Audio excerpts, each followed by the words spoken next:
warahmatullahi wabarakatuh. Waalaikumsalam warahmatullahi wabarakatuh. Apa kabar anakku sekalian? Baik, alhamdulillah. Syukur alhamdulillah. Pada hari ini kita bertemu kembali pada pembelajaran pendidikan agama Islam dan diri perspektif. Sekarang kita telah memasuki pada pelajaran kedua, yaitu mengenal Allah dan kitab-kitabnya. Nah, hari ini kita akan membahas submateri mengenal kitab-kitab Allah Subhanahu wa Ta'ala. Sebelum kita masuk pembelajaran, saya minta Ananda dulu untuk memimpin doa. Silakan. Sekarang suaranya.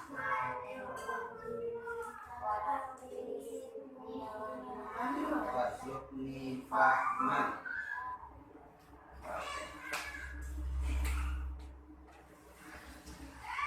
Baiklah, sekarang kita berdoa. Saya yang hadir sekarang 5 orang. Lulua, Salsa, siapa? Dinda, Amel, siapa namanya?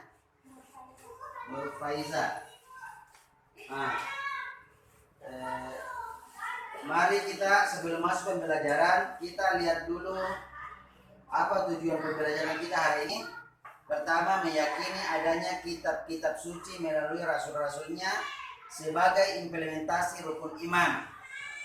2, menunjukkan sikap percaya diri sebagai implementasi pemahaman makna diturunkan kitab-kitab suci melalui rasulnya. 3, memahami makna diturunkan kitab-kitab suci melalui rasulnya sebagai implementasi rukun iman.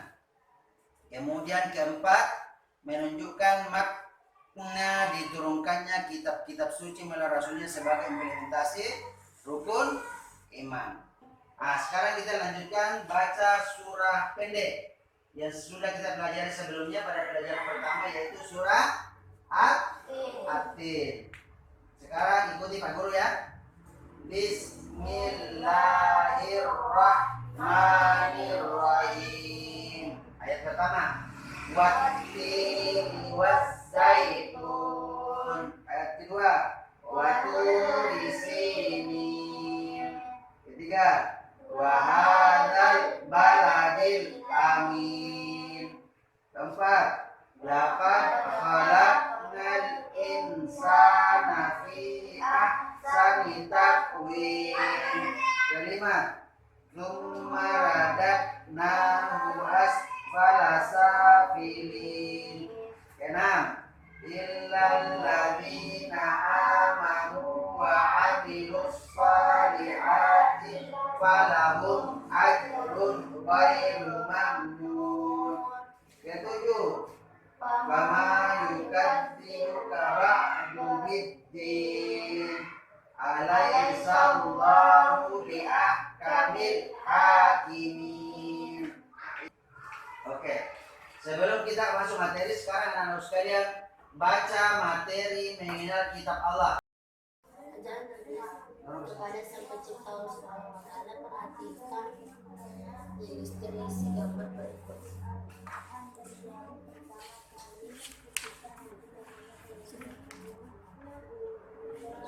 Sekarang kita masuk materi, coba perhatikan di atasnya semuanya.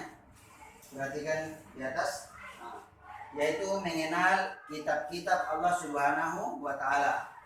1, perintah beriman kepada kitab Allah Subhanahu wa Ta'ala.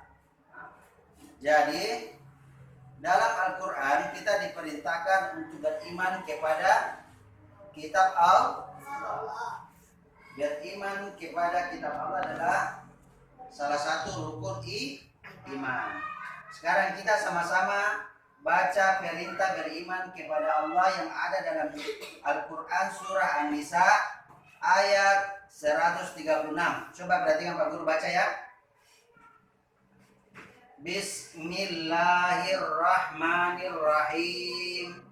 Ya ayyuhalladzina amanu aminu billahi wa rasulihi wal kitabil ladzi nazzala ala rasulihi wal kitabil ladzi anzala min qabl wa may yakfur billahi wa malaikatihi wa kutubihi wa rusulihi wal yaumil akhir faqad dalla dalalan ba'id. Allah Subhanahu wa taala telah menurunkan 4 kitab suci beserta suhuf yang diberikan kepada nabi dan rasul berbeda zaman dan umatnya. Nah, perhatikan, kitab Taurat diturunkan kepada Nabi Musa alaihi salam kurang lebih pada abad 12 sebelum Masehi di daerah Israel dan Mesir. Kitab Taurat menggunakan bahasa Ibrani. Yang kedua adalah kitab apa? Zabur diturunkan kepada Nabi Daud alaihi salam ketika beliau menduduki tahta sebagai raja Bani Israel pada abad 10 sebelum Masehi di tanah Kanaan. Nah, kemudian turun ke kitab yang ketiga apa? Injil diturunkan kepada Nabi Isa alaihissalam pada sekitar abad 1 Masehi di daerah Yerusalem. Dalam bahasa Yunani, Injil berarti kabar selamat, pelajaran yang baru atau kabar gembira. Injil itu diturunkan kepada Nabi Isa untuk umatnya. Siapa? Yang beragama Kristen atau Nasrani. Injil itu diturunkan untuk umat yang beragama Kristen atau Nasrani. Yang keempat adalah kitab suci Al-Quran. Kitab suci Al-Quran mulai diturunkan kepada Nabi Muhammad SAW pada abad 6 Masehi di Mekkah. Peristiwa turunnya Al-Quran dikenal dengan Nuzulul Quran. Terjadi pertama kali ketika Nabi Muhammad menyendiri di Gua Hira, Mekkah. Turunnya Al-Quran ditandai awal diangkatnya Muhammad sebagai Rasul utusan Allah. Sebelum usia beliau saat itu genap 40 tahun. Al-Quran terdiri berapa surah? 114. Oke, 114. Berapa juz?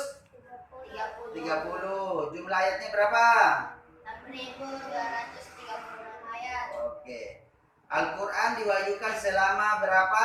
22 tahun, 2 bulan, dan 22 hari. Oke. Al-Quran menyempurnakan seluruh hukum Allah Subhanahu wa taala terdapat dalam kitab yang diturunkan sebelumnya.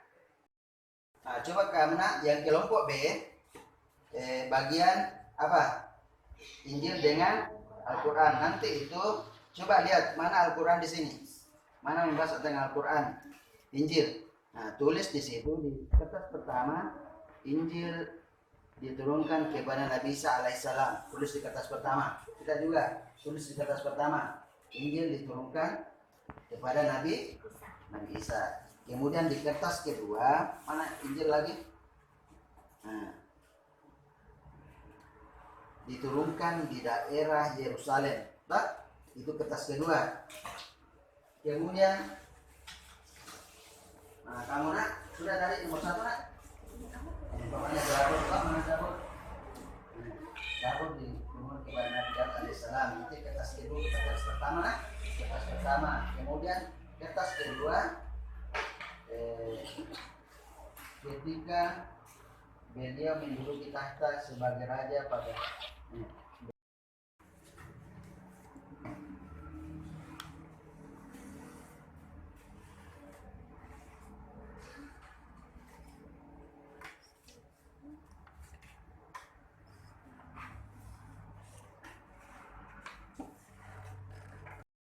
Baiklah anakku sekalian, setelah kita berdiskusi, saya mengajak anak-anakku sekalian untuk menempel hasil diskusinya yang di atas pada kertas yang telah Pak Guru sediakan. Yang pertama, Ananda Lulua Tahtian Arif untuk menempelkan hasil diskusinya yaitu kitab Injil. Silakan tempel di atas pakai penempel tadi. Kitab Injil ya. Ya. Di atas, di atas. Kemudian Ananda Salsa menempel hasil diskusinya tentang Al-Quran.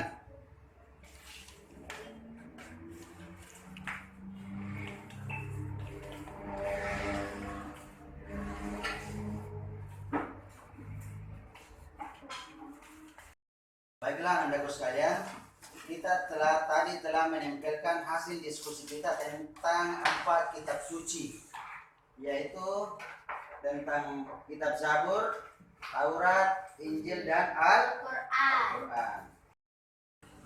Baiklah anak-anak, sekarang kita pada kegiatan penutup. Setelah Pak Guru tadi menguraikan tentang materi kitab-kitab, kemudian kita berdiskusi, sekarang kita menutup, menyimpulkan pembelajaran kita hari ini.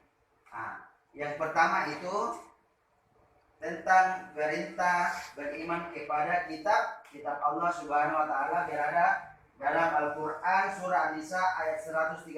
Baik, sekarang Ananda Lulua Tahtiana Arif menyimpulkan kitab Taurat. Kitab Taurat diturunkan kepada Nabi Musa AS kurang lebih pada abad 12 sebelum Masehi di daerah Israel dan Mesir. Kitab Taurat menggunakan bahasa Ibrani. Oke, sekarang Ananda siapa? Salsa menyimpulkan kitab Zabur. Kitab Zabur diturunkan kepada Nabi Daud alaihissalam ketika beliau menduduki tahta sebagai raja Bani Israel pada abad 10 sebelum Masehi di tanah Kanaan. Oke, Ananda Dinda Zainal. Kitab Injil diturunkan kepada Nabi Isa AS Suaranya. pada sekitar abad 1 Masehi di daerah Yerusalem. Dalam bahasa Yunani, Injil berarti kabar selamat, pelajaran yang baru, atau kabar gembira. Oke, Ananda Rauda Amelia menyimpulkan tentang Al-Quran. Kitab Al-Quran mulai diturunkan kepada Nabi Muhammad SAW pada abad 6 Masehi di Mekah. Peristiwa turunnya ayat Al-Quran atau dikenal dengan Nuzul Al-Quran terjadi pertama kali ketika Nabi Muhammad mengirim. Baiklah anak-anakku sekalian, sekarang kita pada kegiatan penutup. Sebentar Pak Guru akan memberikan tugas untuk dikerjakan di rumah ya. Oke, sekarang sebelum kita berpisah, sekarang syukur alhamdulillah kita telah selesai belajar tentang kitab-kitab Allah Subhanahu wa taala. Sebelum kita berpisah, mari kita sama-sama membaca doa. Bismillahirrahmanirrahim. Bismillahirrahmanirrahim. Tawakkaltu alallahi la haula wala quwata illa billah. Sekian, semoga ilmu yang kita dapatkan pada hari ini dan biasa diberkahi dan dirahmati oleh Allah Subhanahu wa taala. Jangan lupa jaga kesehatan, sering pakai masker, cuci tangan, pakai sabun di air yang mengalir, dan jaga kesehatan. Sekian, assalamualaikum warahmatullahi wabarakatuh.